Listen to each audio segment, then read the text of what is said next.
这个东西我们就把它叫做锄头或者锄具。它是用来干嘛的呢？你看它这儿有一个尖尖，对不对？这是一个三角形，这是一个正方形，它们下面都是一个尖尖，然后上面是一个杆，用来拿着的杆，然后下面是一个工具，是用它来除草或者松土，是一个农具。那在我们文章中，他说它产的是什么？锄禾，所以这个綠油油的就應該是我們的禾，我們的禾苗。梅花鹿有咩特點？有好多嗰啲一點點嗰啲咯。哦，咁你可以講梅花鹿身上有很多斑點。木字旁。木字旁，表明佢同咩有關啊？同咩有關？冇錯，同樹木有關，非常好。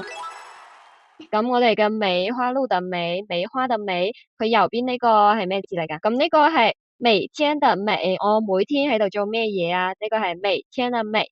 咁我哋可以睇到呢個每天嘅每咧，同呢個梅花嘅梅，佢嘅讀音係好似，所以其實佢右邊呢個字係起到一個讀音嘅作用，提示我哋呢個字佢係讀咩音啊？佢就係讀美。OK，呢個係梅花嘅梅，我哋都嚟寫一寫啦。OK。我哋寫字嘅時候，呢個寫得好完整，但係要注意嘅係左邊同右邊，你睇佢嘅長度要差唔多咁樣先比較好睇啲。如果一個好矮，一個好高就唔好睇啦。仲有我哋寫呢個每天嘅每嘅時候，寫下邊呢個母親嘅母，我哋係要先寫呢個樹字，再寫橫字勾，咁樣字先連貫。OK， 那個係要注意嘅事情哦。這個東西我們就把它私信 WhatsApp 加852636979996即可免費上堂。